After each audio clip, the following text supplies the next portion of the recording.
Alan Smith nem nagyon foglalkozott a felé guruló labdával, ezért inkább sípolt a játékvezető. Itt a párharc, és egyértelmű a buktatás is.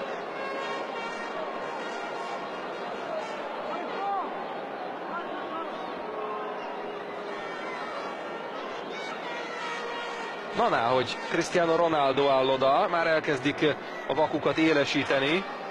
Néhányan talán sorozatfelvételen akarják megörökíteni, hogy Cristiano Ronaldo nekifut és kapura lő.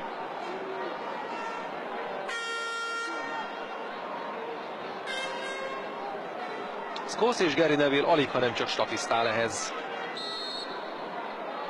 Cristiano Ronaldo, hoppá, mekkora gól! 3-1!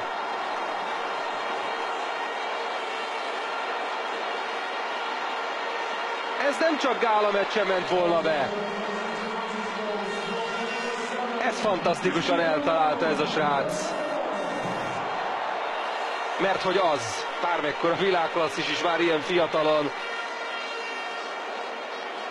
Santiago Cañizares kukucskál, aztán meglátja a labdát, de olyan írtózatos erővel rúgta meg Cristiano Ronaldo, hogy arra már nem lehetett odalépni.